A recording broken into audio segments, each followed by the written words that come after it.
This is an opportunity that we can't pass up.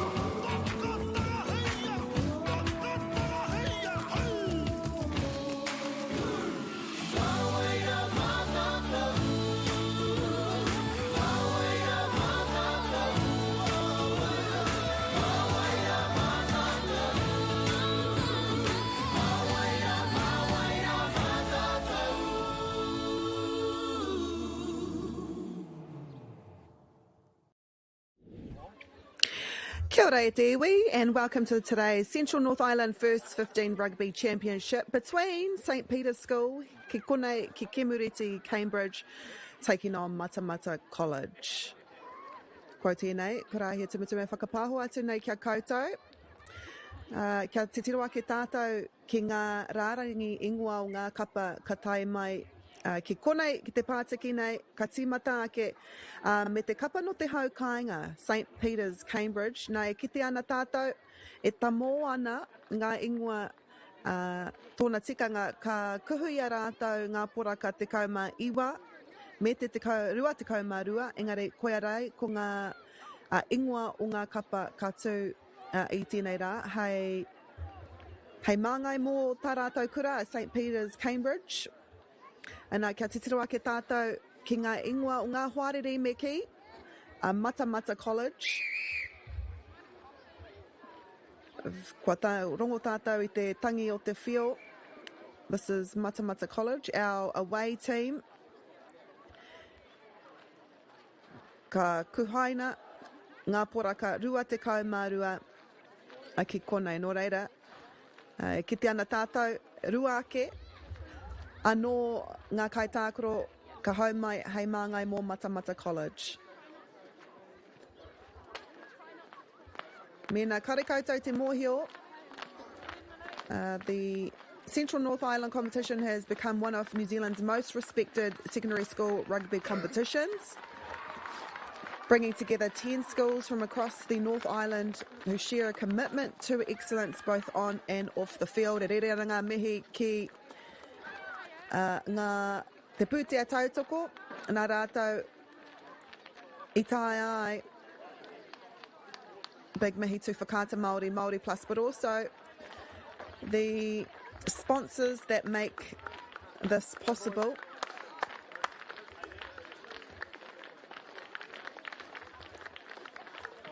Māori Plus, Bailey's, Caltex, Nativa, Apollo Projects and Anchor. Mei kore ake rātou i whakapāho ti ai e nei tukinga katoa. The referee for today, ko tāna ingoa, ko Glenn Foot. Ia tātou e tatari ana kia kuhu mai. Te kapa tuarua. Perfect conditions here. And they are on time at te whānau. Tōna tikanga tuai tēnei tukinga hei te rua miniti hipa, hei te kaumatahi karaka. Nā toko maha ngā kaitākoro o tēnei kapa kua whai au rātou pōtai. He tikanga tēnei ka kitea ki ngā kapa no ngā kura tuarua puta noa I te motu nei.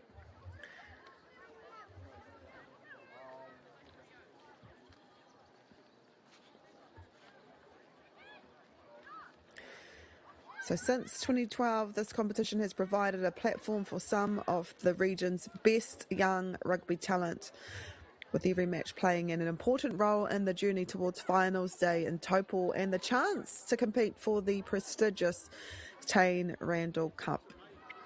As the season continues to gather momentum, both St Peter's and Matamata College will be eager to secure valuable competition points.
Koera ko ngā hapka, a ngā kapa e rua nei, Matamata had a little bit of a longer haka than the home side, St. Peter's.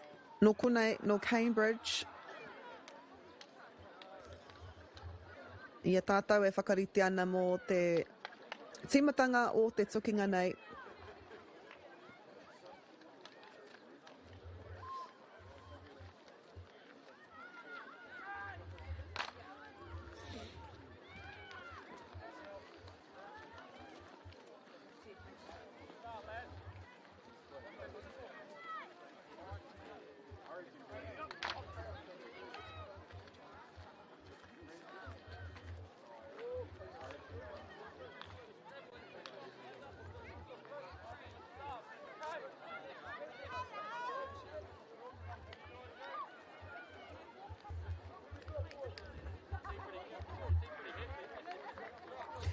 Nā ka whai wāhi atu ko Matamata tērā, ka tīmata I te tukinga nei.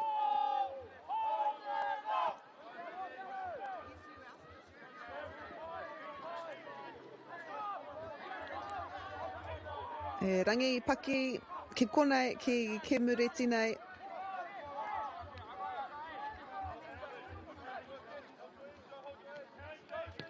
E whetikina ana tātou e tamanui te rā. St. Peter's just wanting to get out of their 22. Ka whai wāhi atu ko Matamata ki te pōro. Kia pai ai tā rātou koke ki mua.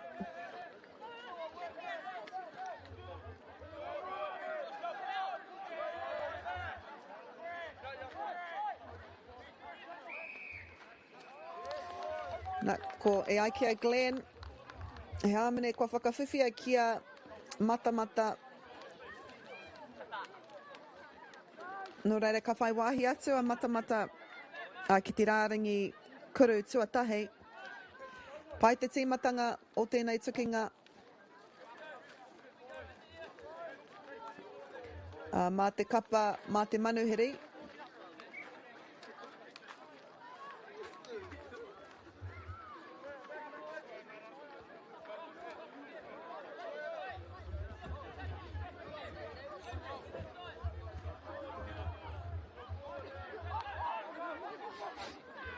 Ka whai wāhi atu hoki rātau ki te pōro.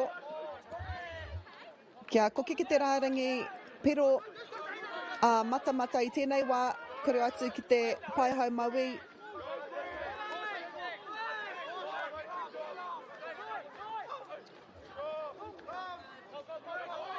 Oni tana ingoa. Whai wāhi atu kia Daniel. Bit of a hospital pass there, engari. He was able to bring it down.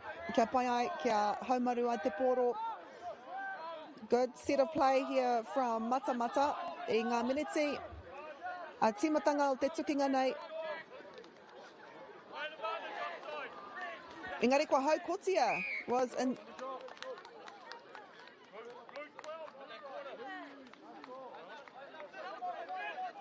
Our referee here was playing advantage though.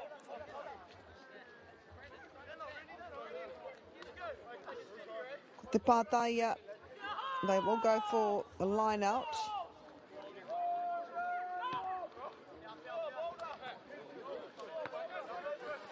So Matamata have had the majority of the possession so far. Toru miniti nui ho kua hipa I tēnei wā. Ko Tyler tērā, kua kuru I te pōro. It was a great line out too from Matamata. The visitors, ki konei, ki Kemureti, they didn't have to travel far. Second phase here. Referee in good position.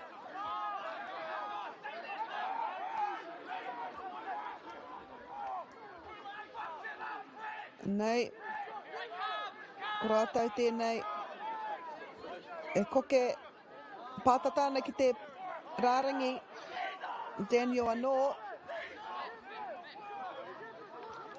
Te pautoko, te kapa o Matamata, but a metre away.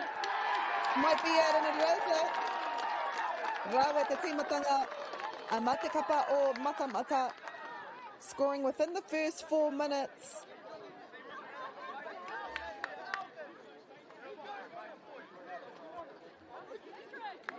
And they ko te mena This is an opportunity that we can't pass up.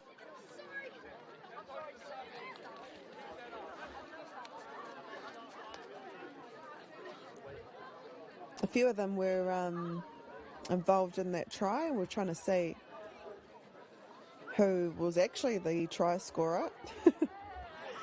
A few heads were tapped as well. It was a team effort there. Tāria te wā ki te ai mena ka tuku whakamua anō ai rātou. And it is, so it's 7-0 to Matamata College within the first 5 minutes. Kātahi te tīmatanga pai ko tēnei mā te kapa manuhiri.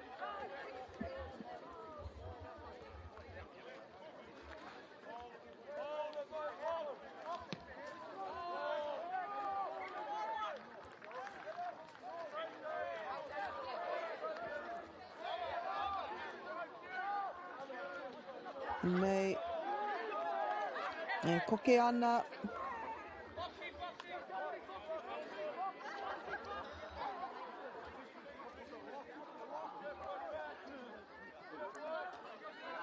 Trying to get out of their own. Hai te kiki nei. Oh, that was good. Wow, the timing of that tackle. And they get the ball as well to the millisecond. And it was knocked on, no reira. Kua karangahia e te kaiwawao. E tuku whakamua te pōro. No advantage. He's come back here where he started the advantage for the knock on after being tackled by Matamata. So it will be a scrum here. First scrum of the match. Be a Matamata throw as well. Matamata just doing everything right in the first few minutes of this match. Engari, we must remember it takes a little bit of time for different teams to, I guess, shake the nerves. So it's only early times yet, but a great start here from Matamata, doing everything right this far.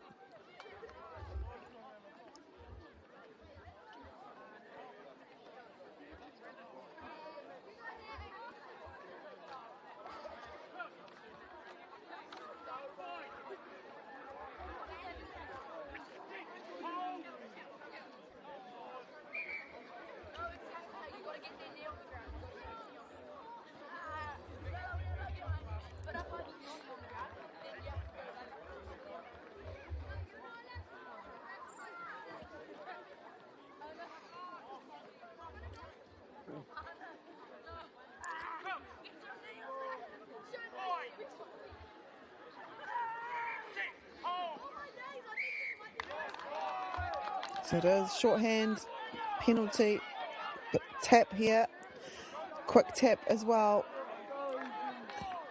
Ngari kua whakawhiwhi e kia St. Peter's te pōro.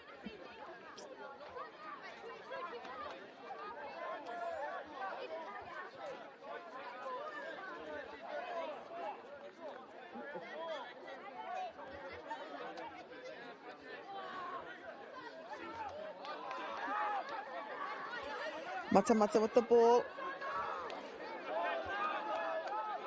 Daniel Sheeran there. Passes it to Huni.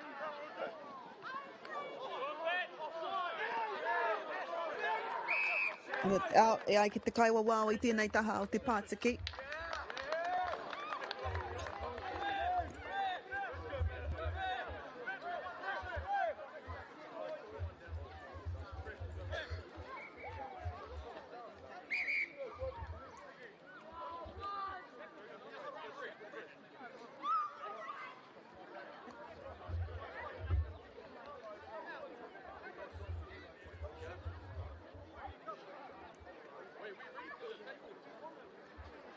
So we'll just have a replay here of Oni Naiti Gota Mabua and his run on the left wing here. With a tap too. Dangerous player. Rawetera.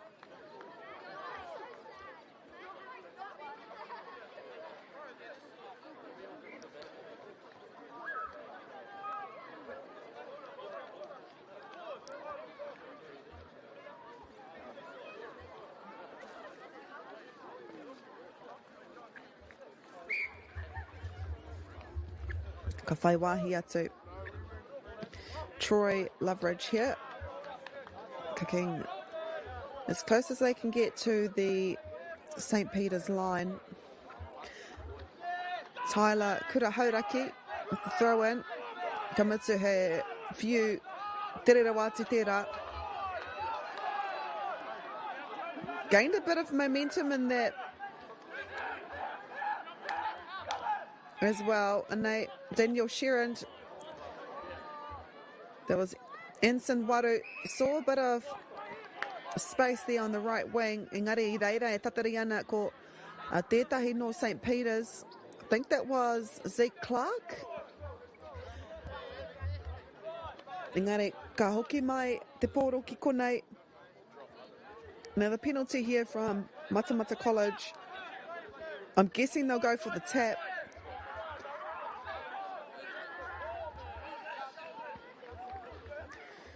He decides to go right. And they fast in the breakdown as well. Engari, kua hoi kotia te pōro. Knocked on i te kai wawao. Great defence here from St. Peter's. Rawe te taha ārai a te kapara.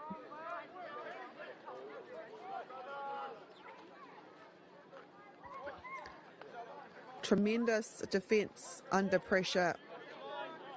No panic, no shortcuts, giving the attackers very little time to make decisions, and we're able to get the ball back. Still in dangerous position though, within about 5 metres of their try line. They want to get out of here as fast as possible. Tata ki te tekau mene te kwahi pai tēnei wā ko matamata tērā I arahi ana ko te hau kāinga. Kare anō rātou kia rongo I te kakara o te haurua o te huarere. Shorthand penalty. Kare o te mohi o hia I pērā ai. I think there may have been a delay. Engari kua whai wāhi atu matamata ki te pōro. They can sniff the try line. The problem is getting it over. Kia whakawhiwhia kia matamata tā rātou. Tā tauranga tuarua o te tukinga. We don't, no question who was the score try there. Just trying to look at his number. Hopefully we can see it soon.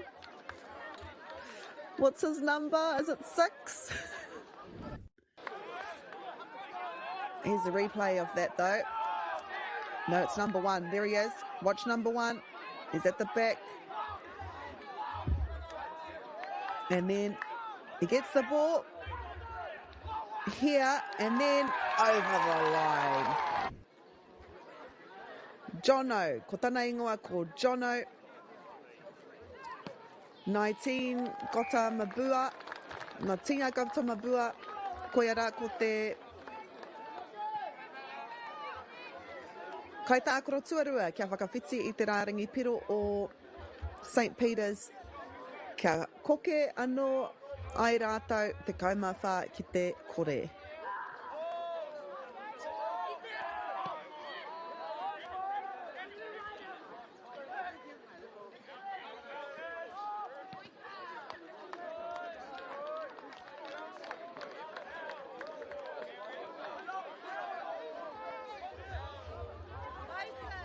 I think they're brothers. Both of the second try scorer there and the left wing, or they're cousins. I te mea Orite te ingoa whānau.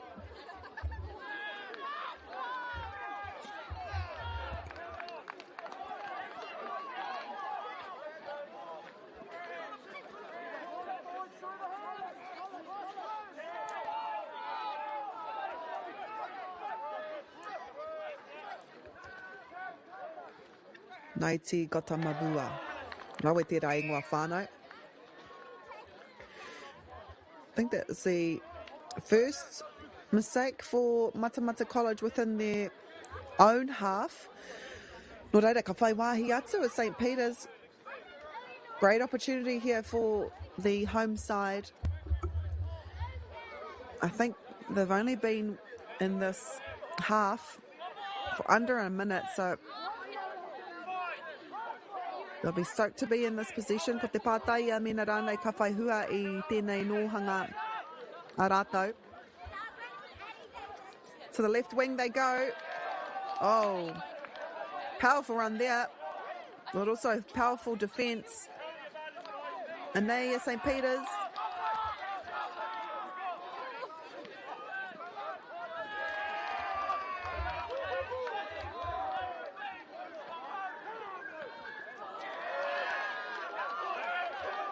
Nei rātou, e koke ana.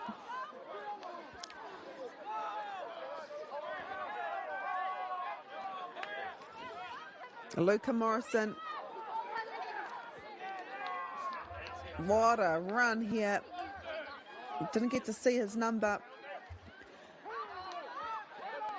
Mitchell DeLuca calling for the ball. Numbers to the right. Waylon Pucky. Great defence here from Matamata. Trying to turn that ball over. Joshua Okuso.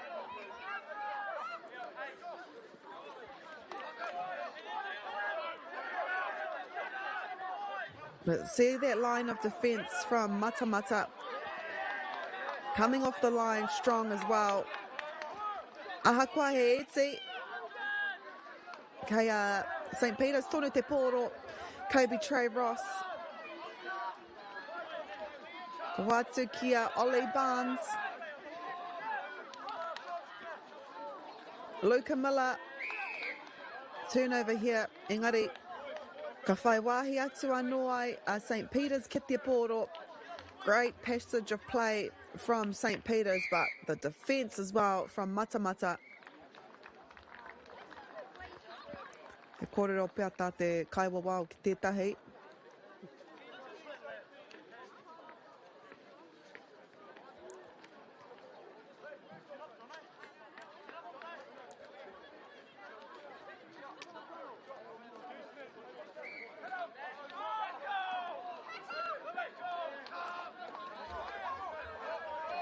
One night.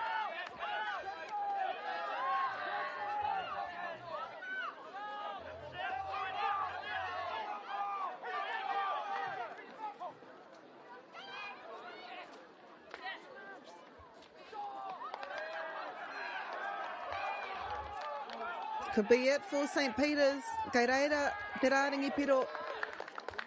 They get the penalty as well. Oh no, that was it. No, it was a try, aroha mai. So, it is Cameron Moores, no te kapa St. Peter's. Ko ia I whakawhiti te rāringi piro. It was just the way our referee blew his whistle. I thought, oh, okay, he's calling. But no, he called it as a try. Here's the replay here. Wai mari koutou I hipa I tērā whakawhitinga.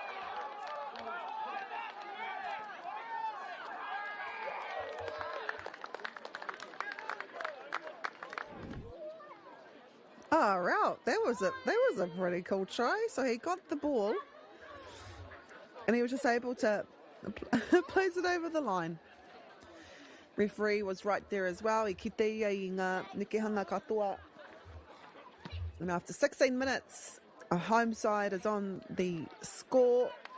Kaori eke te Kiki turuki no reira te kaumawha ki te rima ngā tatauranga I tēnei wā kua hipa ngā miniti te kaumawhitu.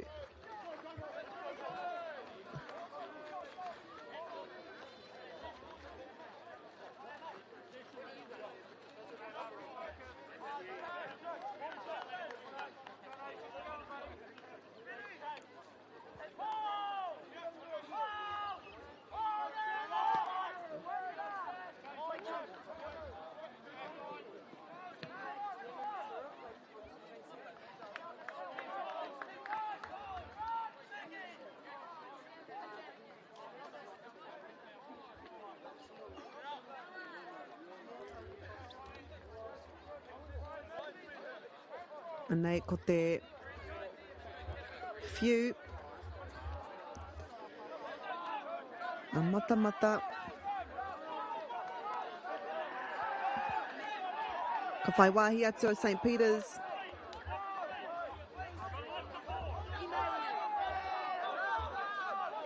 Ollie Johnston there. Nari raru ai, na kua whakawhiwhia kia matamata te pōro I tēnei wā. Kau. Kei konei tonu, St. Peter's.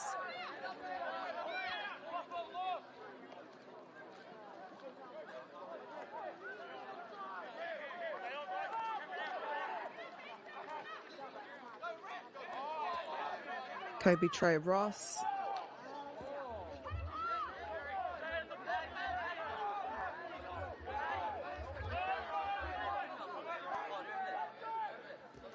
Luca Morrison. Whoa, but if that pass was asking to be intercepted. Rawe te taha ārai a Oni. Kia pai ai tana hau koti I te pōro.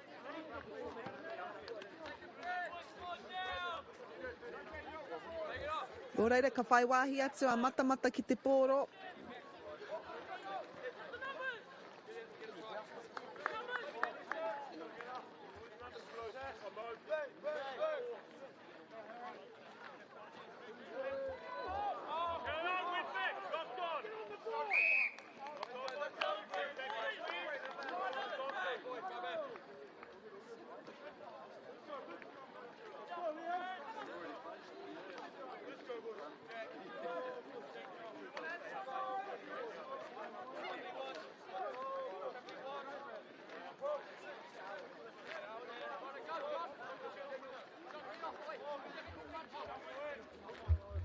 Nei ko matamata.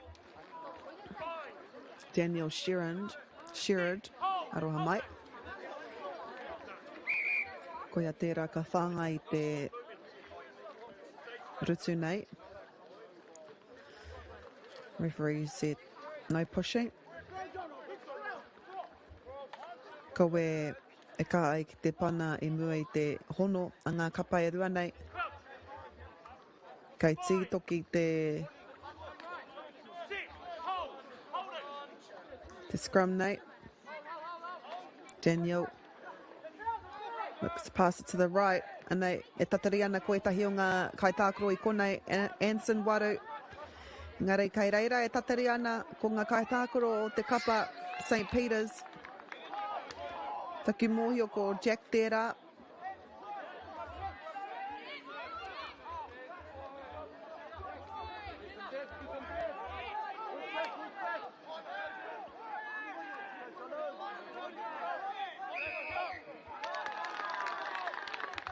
He hamne kua whakawhiwhia kia St. Peter's.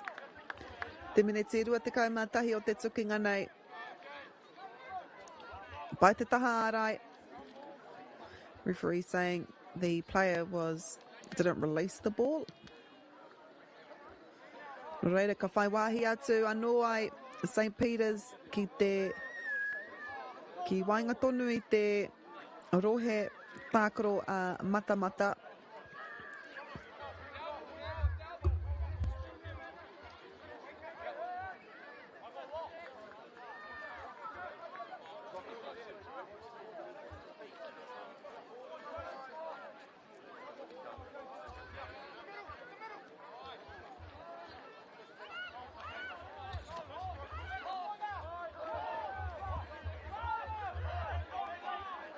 And they are St. Peter's.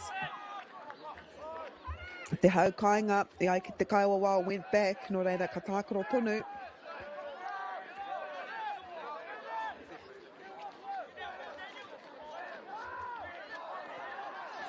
Daniel with the ball. Oh, I thought it was out. Ngari kei konei. Ua tika marua mene te kwahi pai tēnei wā. Looks to pass it out. Momentum on St. Peter's side. That was Waylon Paki. Ollie Johnston there. Passes it to Joshua Okuso. Kahate te kaitākaro nei. Joshua goes to the left once more. Jack. Meters away from the line. And they're over. I think that was Ollie Barnes.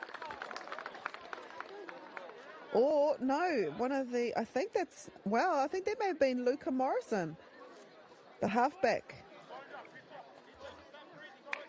Here's the replay. Kia pai ai tā tātou kite. So, goes out to Jack.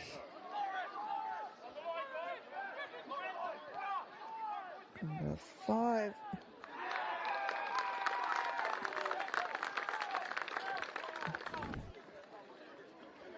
Kia tuku whakamua ai te haukainga te kau ki te tekau mā whā. Me te hiahia kia rua nui ho te ngata tauranga I Whanganui ngā kapa e rua nei.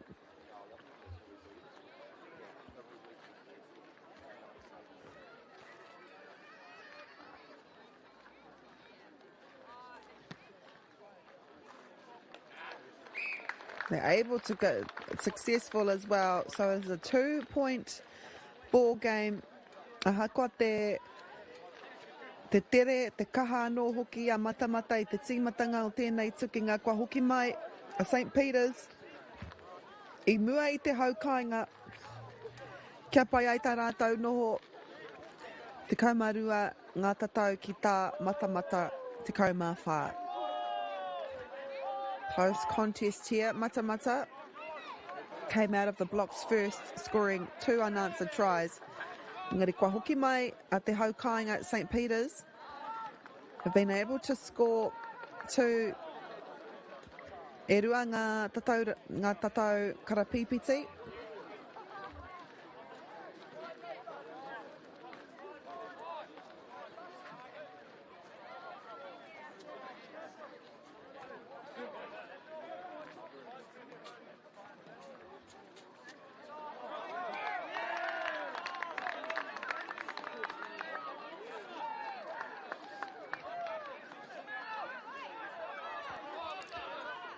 And they go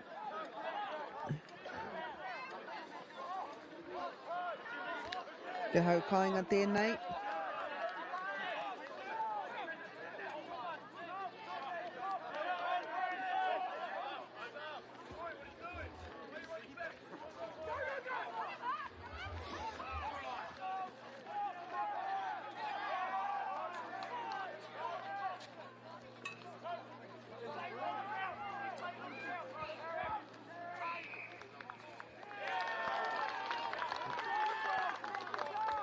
Ngari kua whakawhiwhia ki a matamata.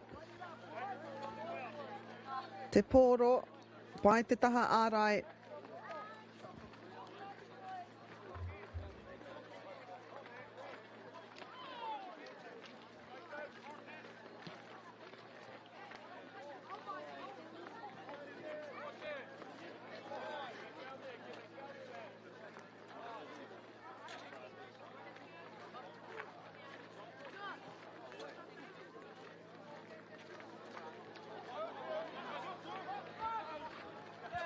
Ahua tītoki ana tā te kuru engari I tika, I tō tika ai. Ka puke anō ai a St. Peter's.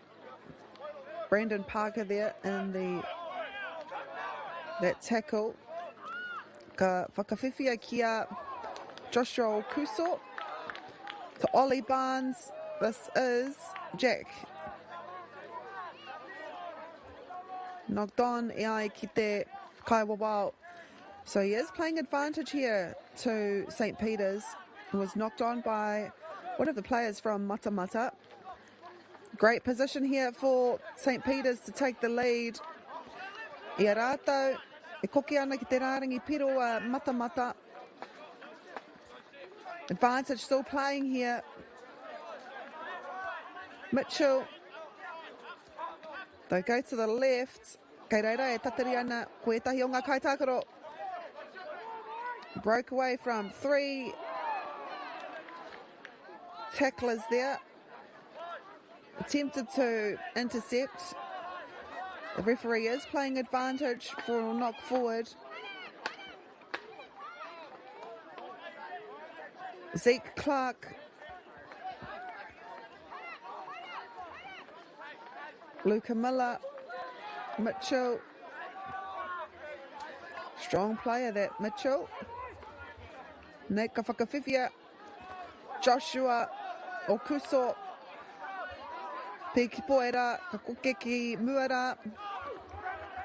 Cameron Moores. So Brandon Parker meters away from the try line. Meter away, should I say. They go for the quick. Engari Keireira.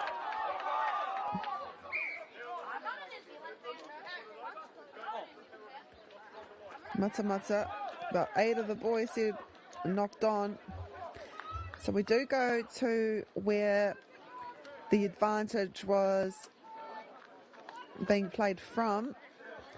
Ka whaiwahi atu hoki a St. Peter's ki te pōro. Joshua here, strong player.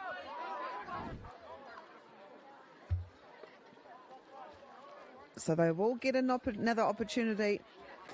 Ia tātou e ahu atu ana ki te wehenga rua o tēnei tukinga. As we're near halfway now of this match.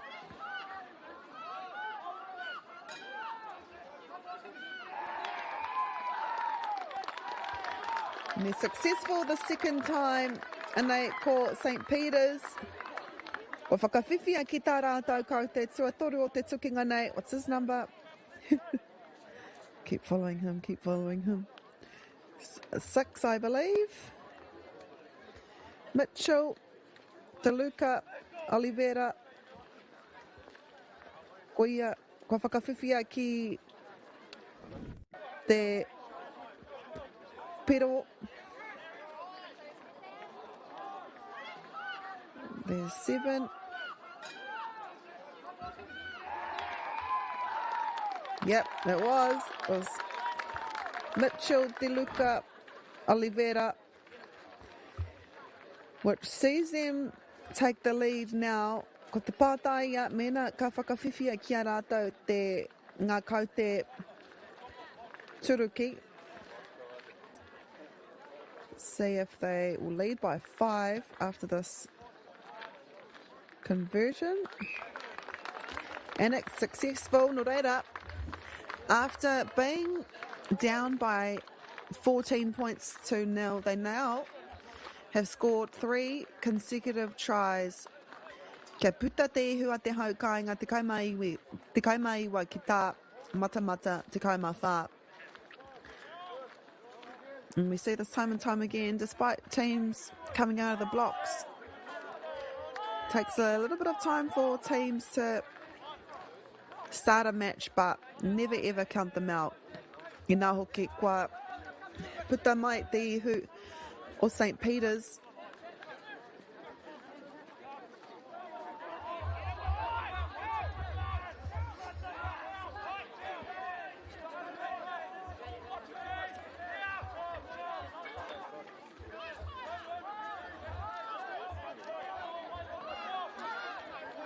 Matamata with the ball.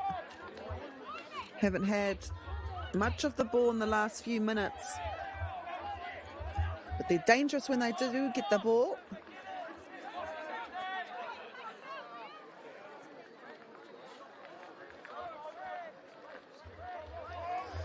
Nei ko te kāreti o Matamata. Patrick Keenan.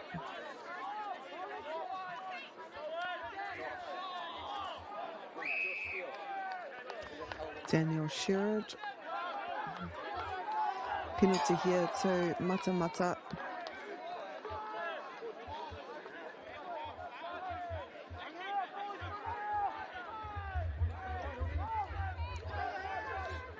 Nei te kāreti o Matamata. Shepherd, Richards here.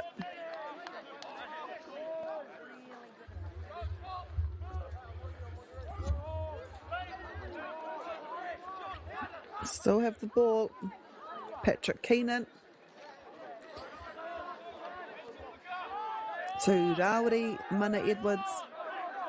Daniel Sherrod. They do go back to where Itimatai coming in from the side. I get the Kaiwa Wao.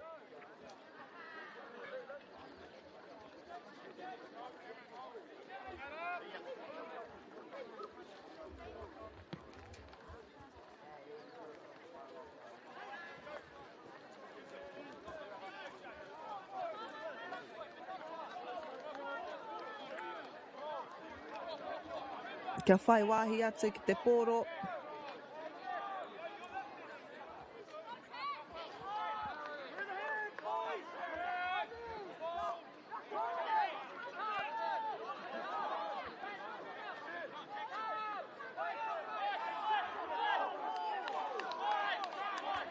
Was out as well. Great steal here from St. Peter's.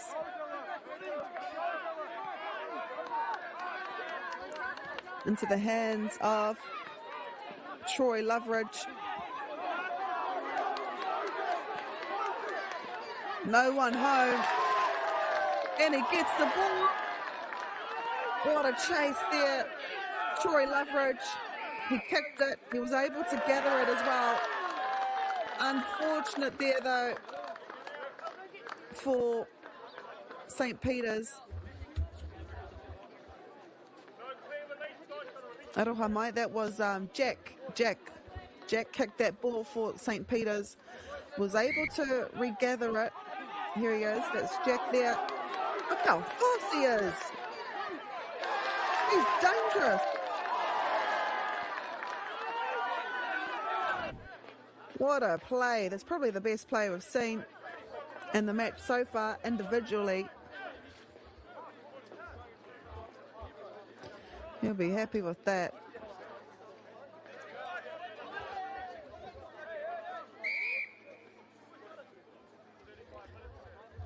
Just pure determination from the start to finish, and created some individual brilliance there. Love it when players can create something from nothing, really. Ia tātou e ahu atu ana ki te wehenga rua o te tukinga nei. It's been a really exciting game so far as we near the final minutes of this half. Mina kare, katahia no koutou ka hono mai. If you're just joining us and you're wondering how this game has played out in this first 35 minutes, it was Matamata College that got on the board fast, scoring 2 unanswered tries of their own, both converted. And then St. Peter's within the second half of this half, so after 20 minutes, they were able to not only equalise scores but also score another try off their own. Now their second try wasn't converted, so they lead by 5. Ia tātou e ahu atu ana ki te wehenga rua o te tukinga nei. I would say territory possession has been fairly even, and also territory as well. We were in the St. Peter's half for most of the match. Engari, kua hoki mai, St. Peter's have just found another gear as Matamata have got a penalty there for a high tackle Wasn't on purpose though. Hence the referee not going to his pocket.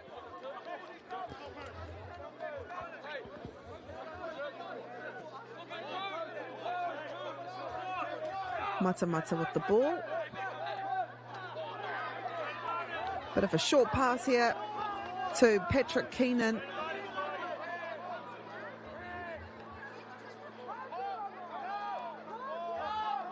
Tūrongo Kura Rapana there with the ball. Kahuatu Kia Anson Waru.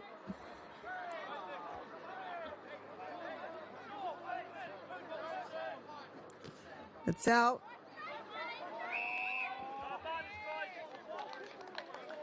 No advantage there, so we'll come back. Matamata will get possession once more.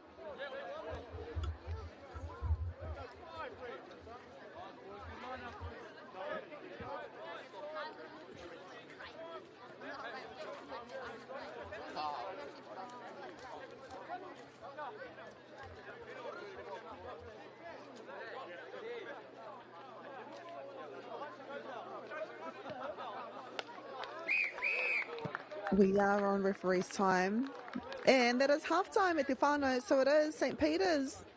Te haukainga e arahi ana 19 points to 14, kia au tonu mai mo te haurua, tuarua e kainamu mai nei. Very significant to say.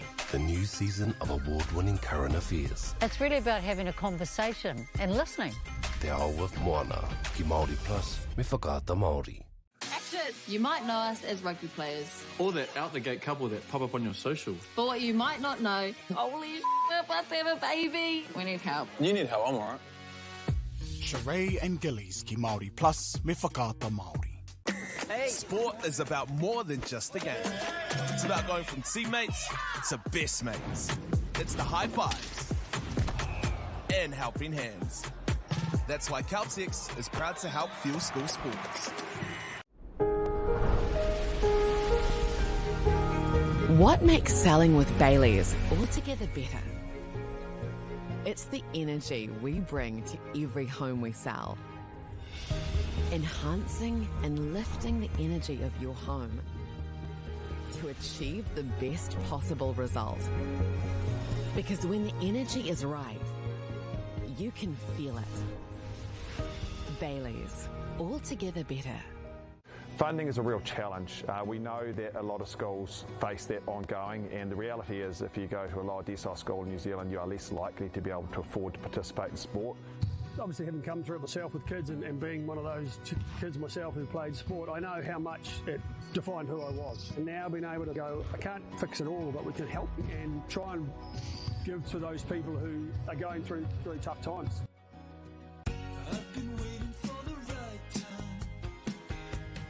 I'm just fine, and I'm finding the greener grass a little sun. It is yours, it is mine. The forest should never have been taken off this steep hill country that's eroding, and it makes absolute sense to afforest those hills. What we're doing here is using the exotics to help that process get established. We're looking at a managed transition process where those pines are progressively thinned as the native understory establishes. We're trying to do several things here. Soak up carbon, establish native forest, and we're trying to improve biodiversity. You're achieving an awful lot with one program of activity. Reira, he mea huatu tēnei ki a rātou. Hei kura, hei tiki mō rātou, hei whai ake i ngā kahura. Kei te ngaro haere au ki roto ki tēnei ao Pākehā. Ko tā te waka ma he whakakaha i taku hononga ki te ao Māori. Ka whai take aku whea ko Pauri, hei whakamana i taku ana mata. Mātō Raura ki Māori Plus. They won't be working in my restaurant when I get one. I don't think anyone else would put up with it. They're too scared. Shut up and go. Gonna be one hell of a show. Oh, there's no other way but keeping the native.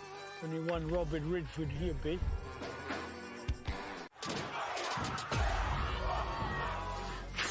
That is tough. Kei aku nui, kei aku rahi, anei rā, a haka feels.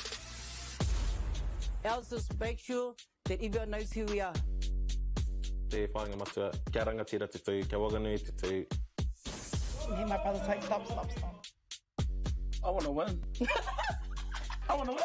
Let's go! Anei a haka feels, te mihi atu nei.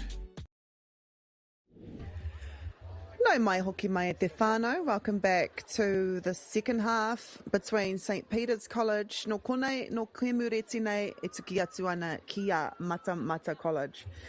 I've got a bit of a highlights reel for you. Mena kaore koutou e kite I te haurua tuatahi. If you didn't see the...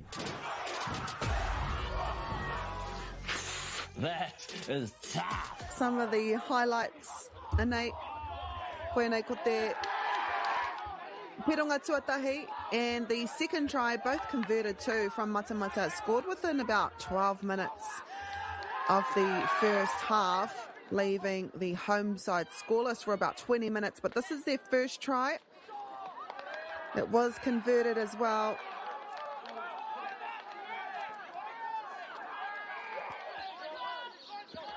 And their second, unconverted, in the same wing, for them to be behind by 2 points there. And then with about 7 minutes to go in the first half,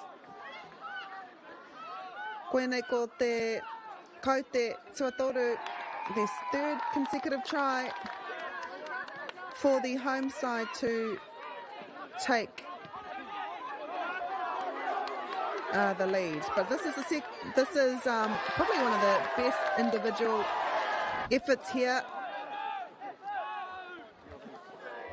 So you missed a little bit e te whānau engari kei te pai. This is the second half. No doubt we will see some more magic, some more moments of class from both teams wanting the win.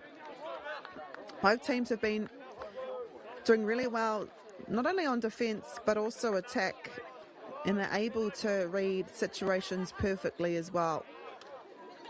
You can also see that both teams confident within themselves and their squads, but also in their own ability as well, taking on the line and making it count where possible. Koe ara ko St Peter's, kaore kore he kupu āwhenei tō haina ki ngā kapa e rua nei. O te rā ki te hau kāinga nei, it has been the home side who have had most of the momentum for the second part of that half. We'll soon see mena katoa e tia e rātou tērā momo tākaro. We'll see if in the second half they're able to build once more. Matamata College, they'll be happy with the way they started the match. Kua kitea he kaitākaro hau, kua kuhu mai mō St Peter's. I think that was Luke Galloway there. He's made his way to the squad. Mitchell De Luca Oliveira, he scored a try for his team in the first half.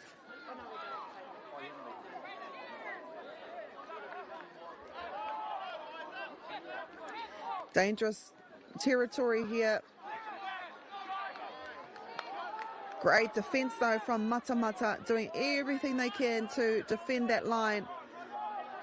That was a nice tackle. It was that Liam Pollard.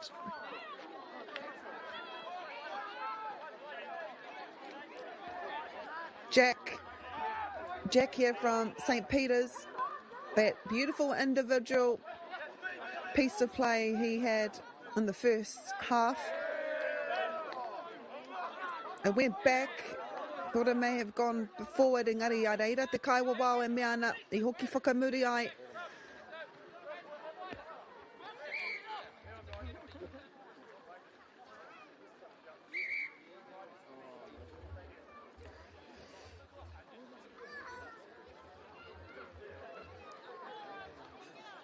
Kei te kōrero ia ki tana hoa tākaro.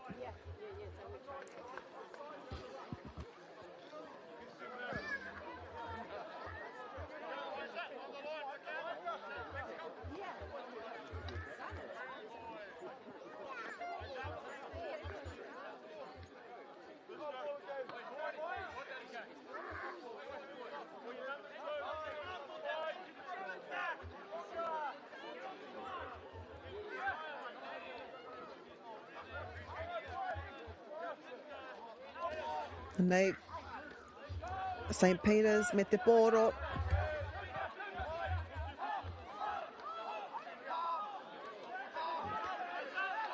Inches away from the try line.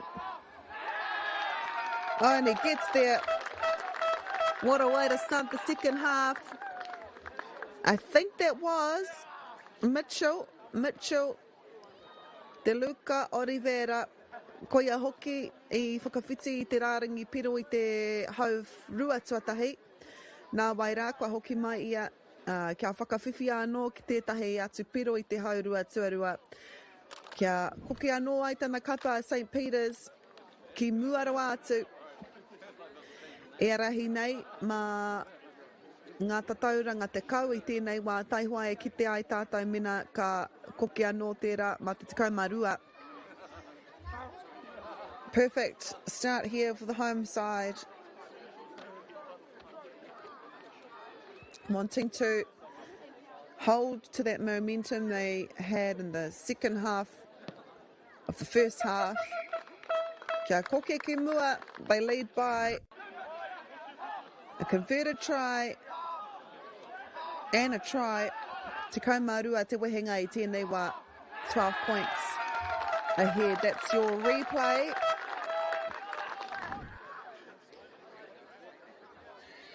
(14-26). So not only has St. Peter's scored 26 unanswered points, they have also kept Matamata College away from their try line for the last, I would say, 30 minutes.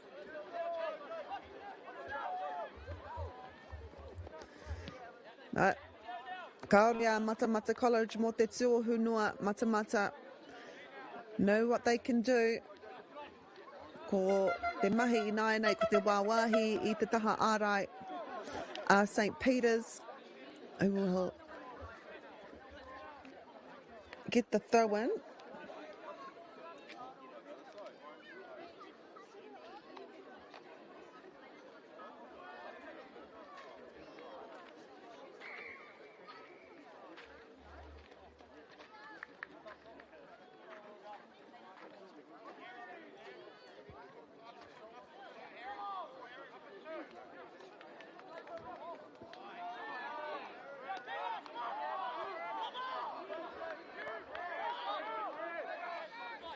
Knocked on the ai ki te kaiwa wāno reira ka whai wāhi atu. A Matamata ki te rārangi.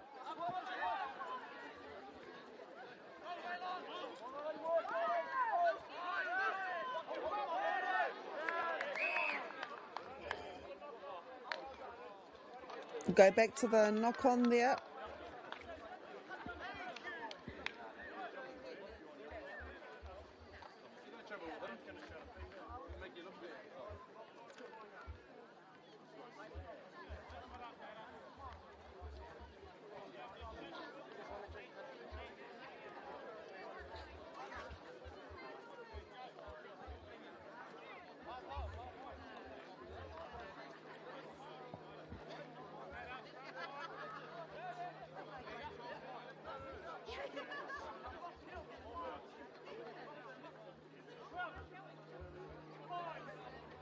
Koia nei ko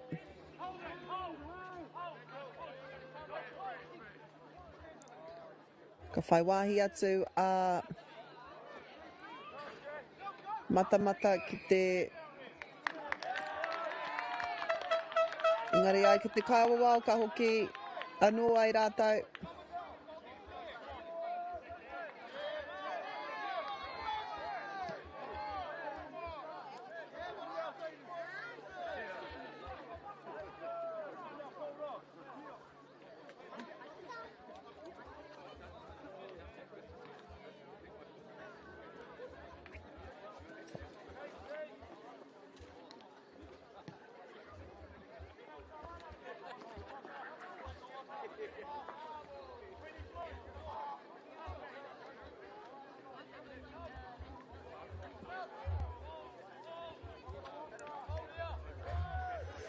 Whaiwahi atu St. Peter's ki te pōro.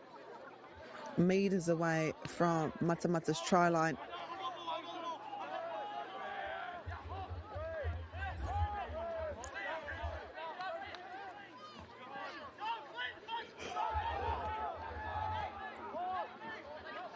Quick at the breakdown here. And they call St. Peter's.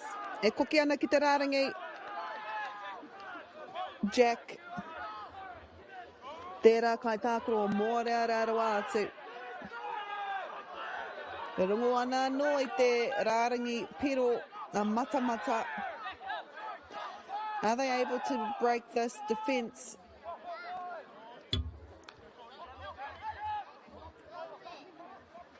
Swing it out to the right.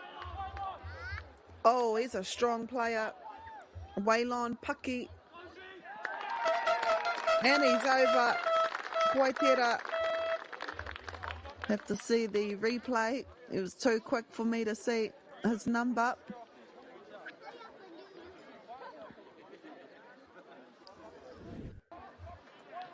Here we go. I'm guessing it's 14.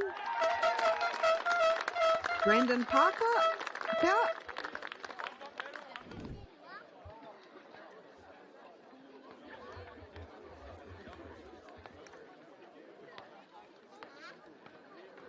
What a start to the second half for St. Peter's. Koia nei ko tā rātou. Whakawhitinga tuarua. I roto mai tonu i ngā miniti te kau o te haurua tuarua nei.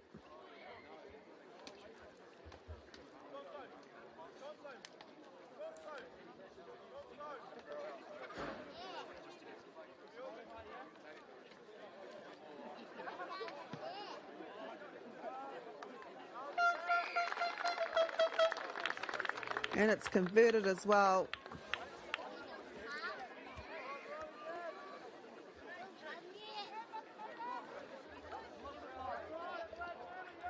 Te kaimaiwa tatauranga te āputa I Whanganui ngā kapairua ko St. Peter's tērā I arahi ana 33 ki te 34. Nā kua hipa I ngā miniti te kauina nei o tēnei haurua tuarua.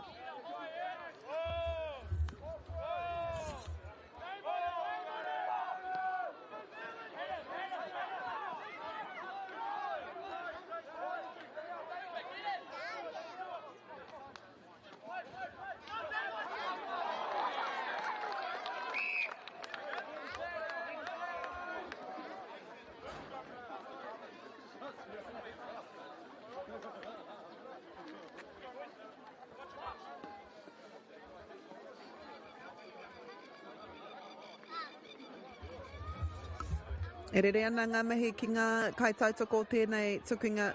Big mihi to our sponsors here for Kata Māori and MāORI Plus, alongside Bailey's, Caltex, Nativa, Apollo Projects and Anchor.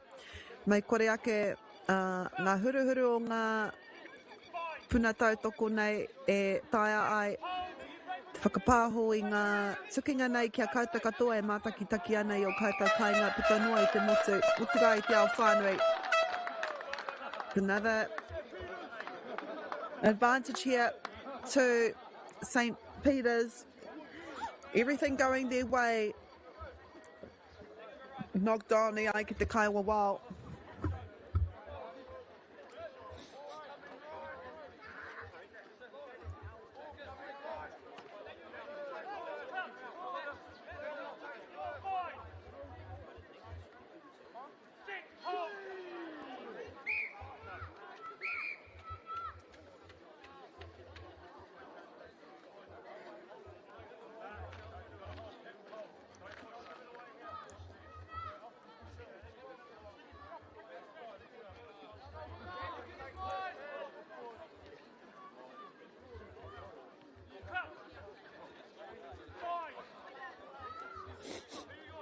Kua hipa ngā minete, whetu te kaumā whetu, whāte kaumā whetu I tēnei wā.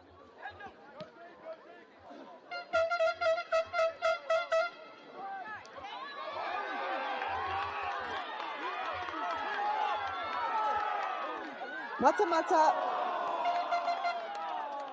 I thought that might have been them.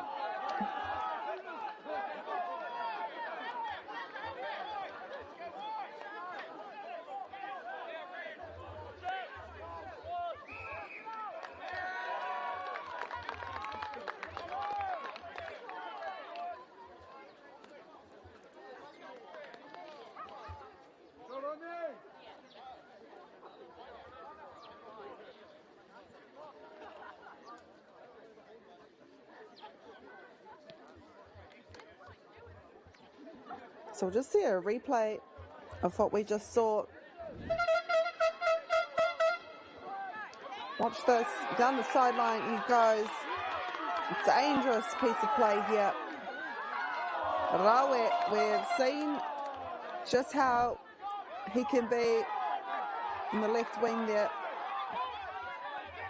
Nei a tātou e ahu atu anei ki ngā mene te wharima te kau o te tukinga nei. Matamata. They are really te whānau. Never ever count them out. Exciting rugby we're seeing here in Cambridge.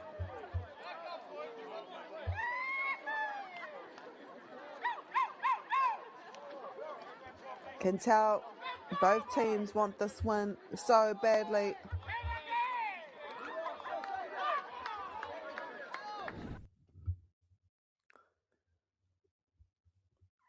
And nei te replay. Kia ki te au tātou ko wai. Nā kai nā mā whiti te poro Whanganui Wilson. I think he was the try scorer. Referee was right there.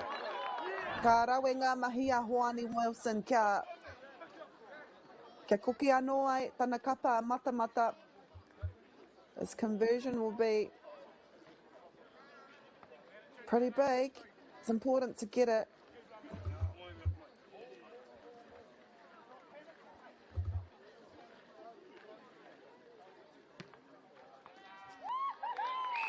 And that kauri mo te tōhu noa kia heke te āputai Whanganui ngā kapa e rua nei to 12, and a converted try and then a try will equalise the game. Very, very exciting stuff at te whānau.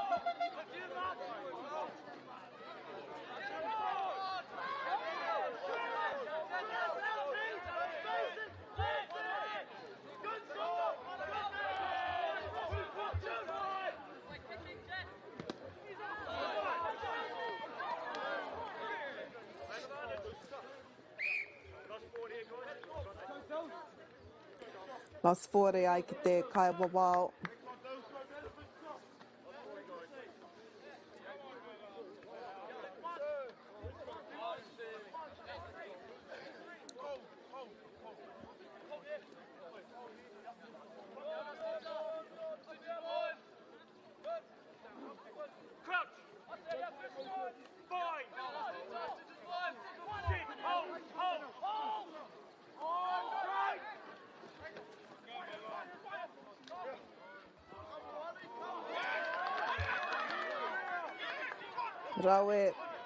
Rawe ngā mahi konei e te whānau.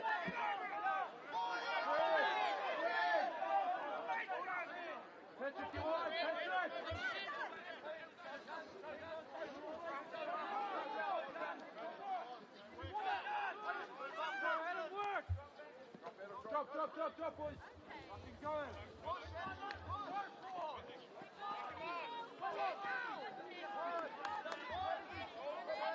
Nei rātou e ahu atu ana.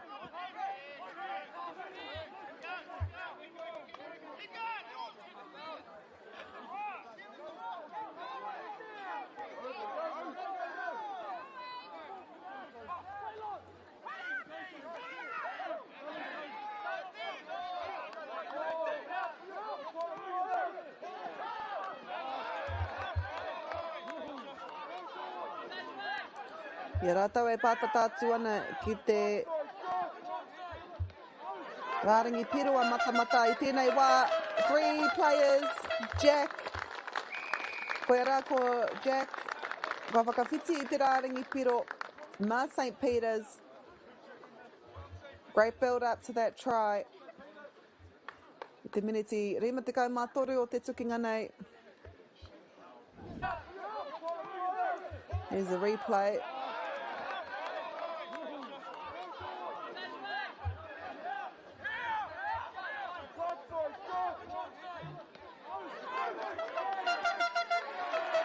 So 3 players on the left wing there. Ngani ko ngā ringa era o Jack I puta tā rātou ihu kia pai ai tā rātou. Ko ke ki mua.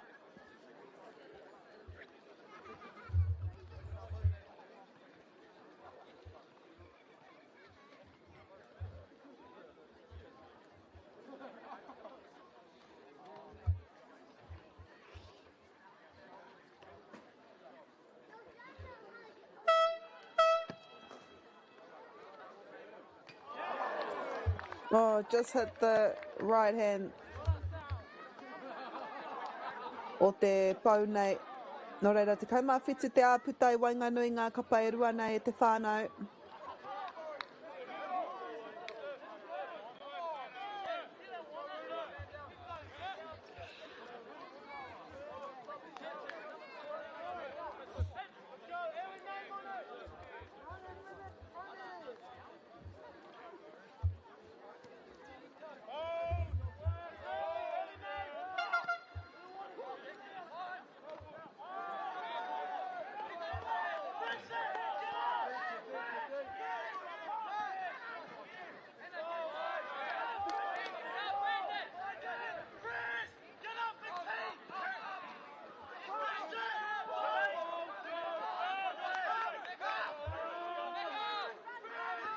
Nei, ko Matamata tēnei.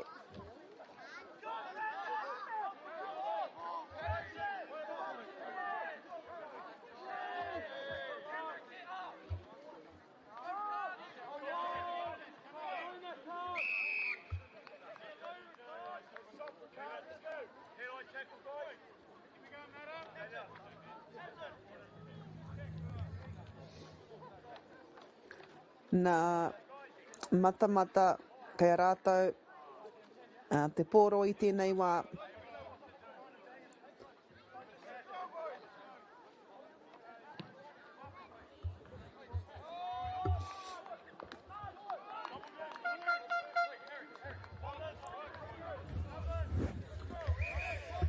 Me tā rātou pirangi kia iti ake tau wa āputa I Whanganui ngā kapa e rua.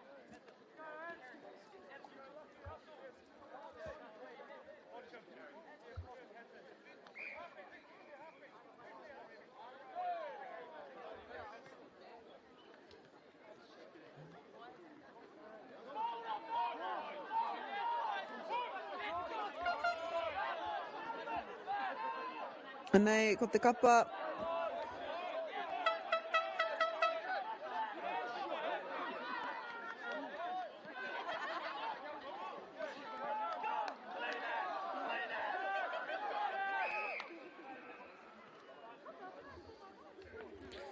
Kari ai ki te kaua wao.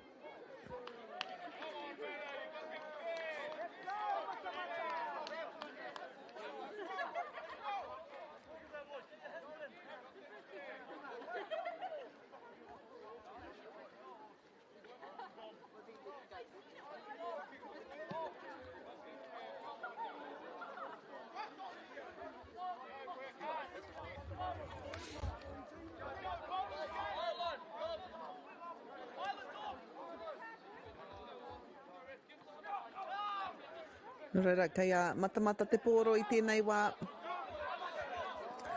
Tai wai ki te mena rānei ka kia noa I rātou.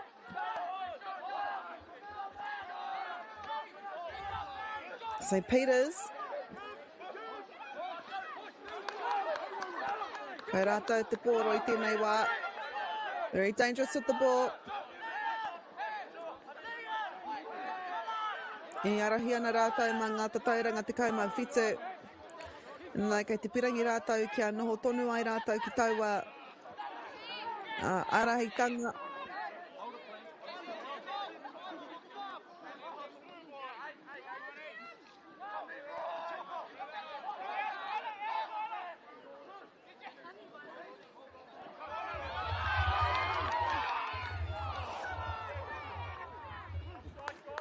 Weti ana ngā mahi konei.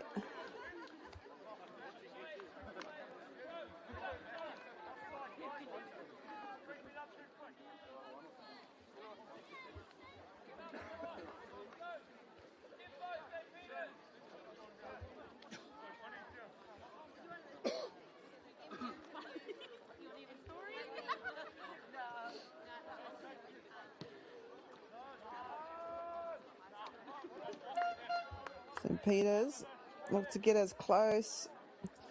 E patatana ki taua rārangira.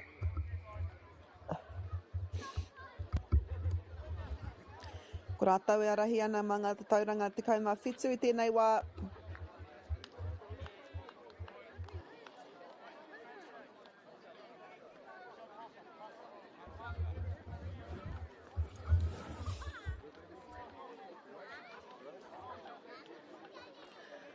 Nearly into the 60th minute of this match.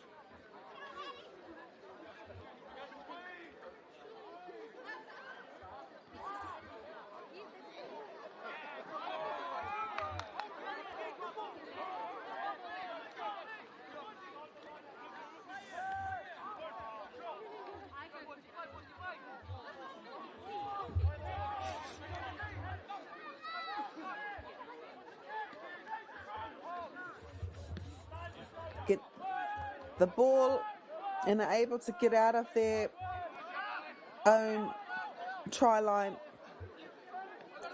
Ngari koe anei ko St. Peter's e koki anō ki tā rātou rārangi pero, very dangerous.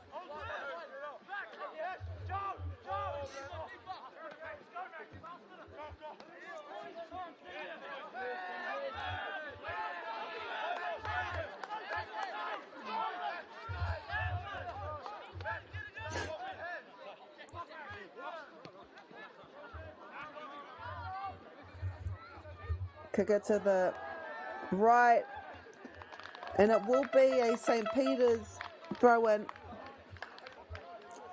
Wairua toa mā te kapa o Matamata.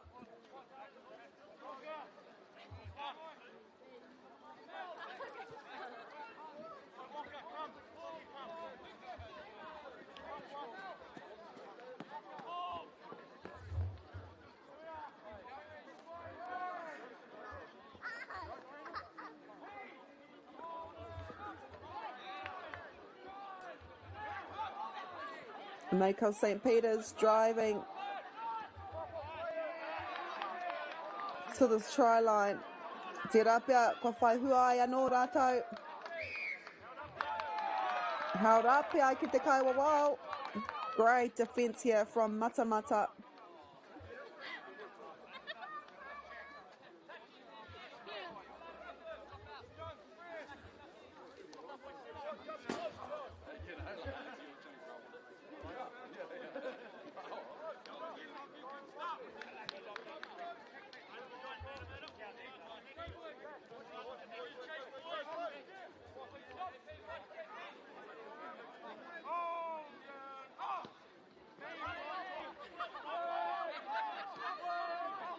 Waiting there at St. Peter's. Ai rānei, kataia e rātou.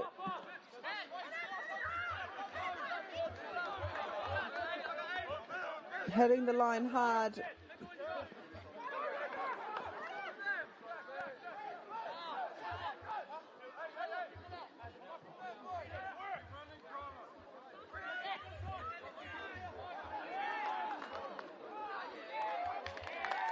Dangerous. Kua whaihua noa a St. Peter's. Ki te pōro, I think, ko kuka mō tērā.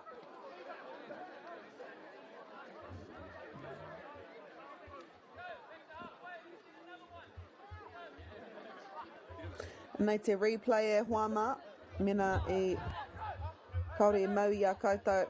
No reira, starts here bit of a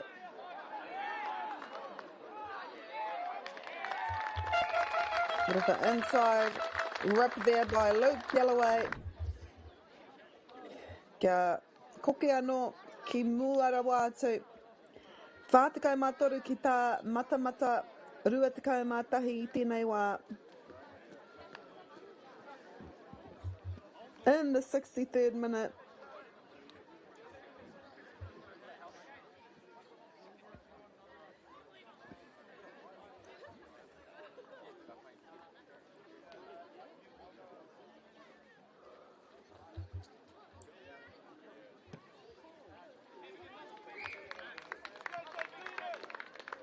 Kia puta te ihu ki mua.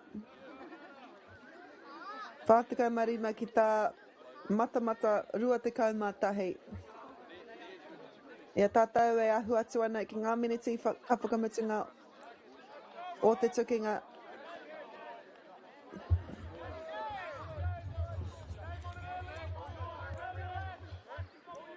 I think so.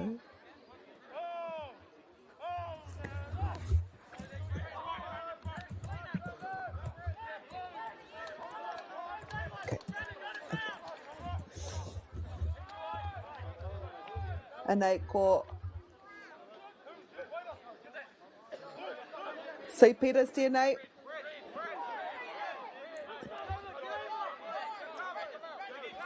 Ka pūrua tia e rātou ngā tatauranga matamata.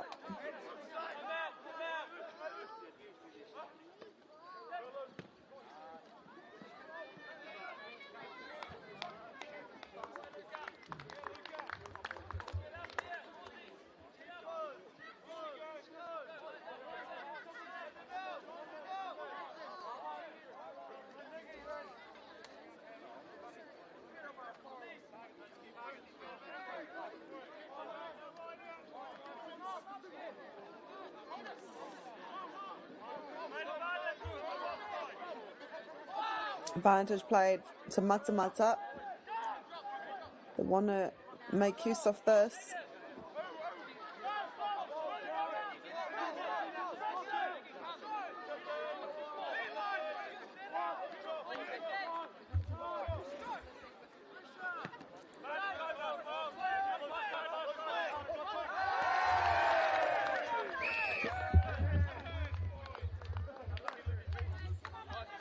Knocked on ai ki te kaiwa wā, no reira ka whai wāhi atu a matamata ki te pōro.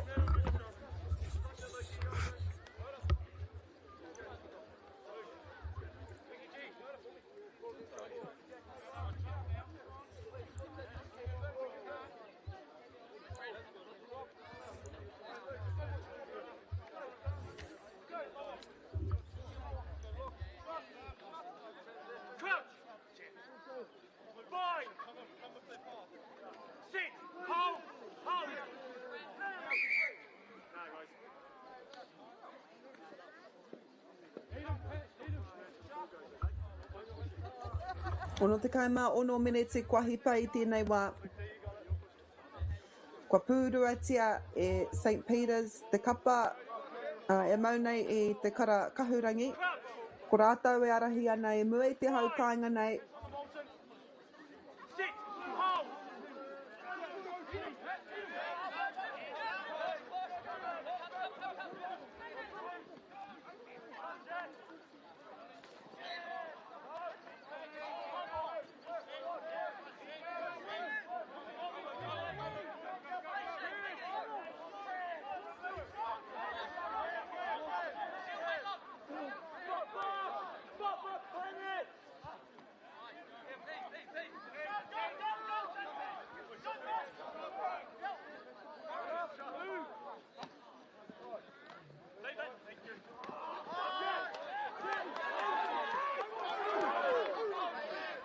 Nā mōreare ake nei te kapa St. Peter's.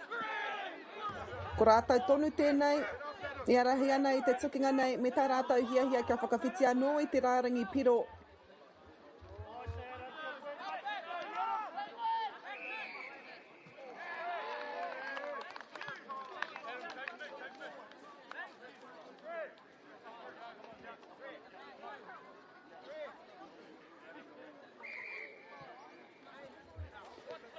tangi te whio a te kaiwawao.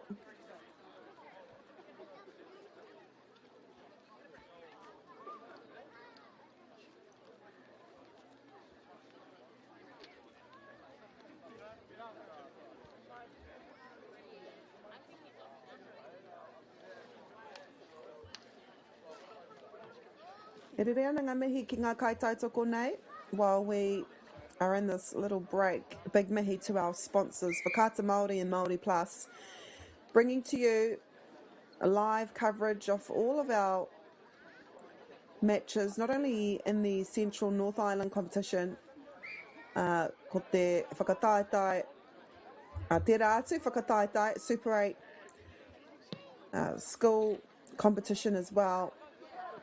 Mō te roa ngāti o ngā whakamahu ki tēnā toru atu ki te whārangi YouTube or MāORI Plus. Also, a big mihi to our sponsors, helping get this coverage to you. Nativa, Apollo Projects, Bailey's, Enka, rātou katoa, ko rātou ngā huruhuru e rere ai te manu o Whakaata Māori me MāORI Plus.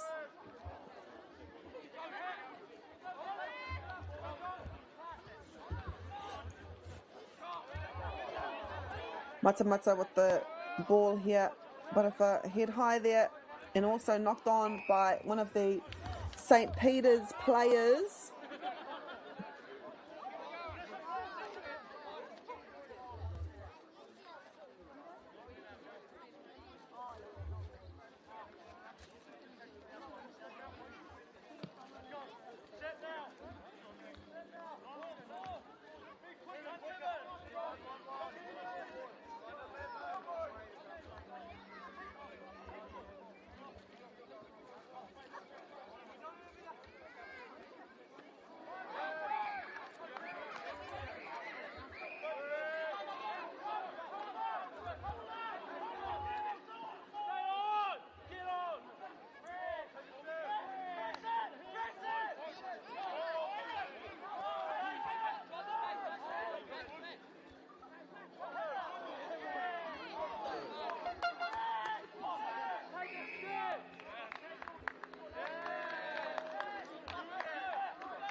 Ka whai wāhi atu anō ai St. Peter's ki te pōro.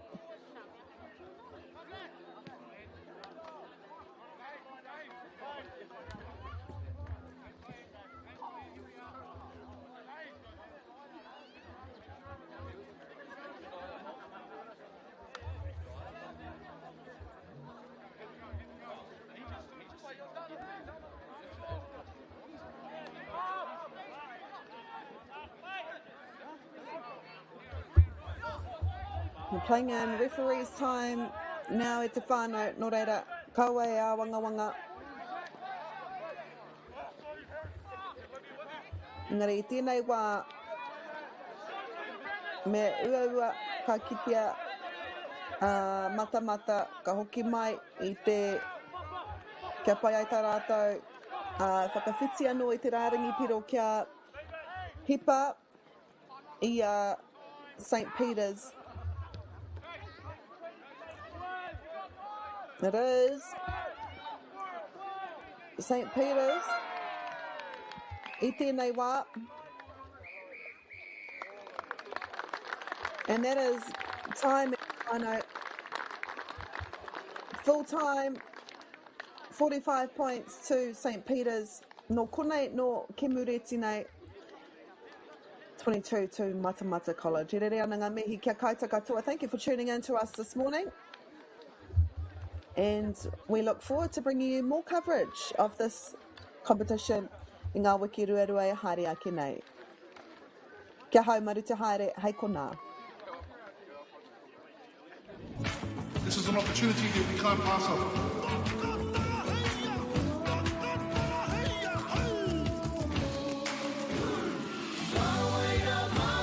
Thank you.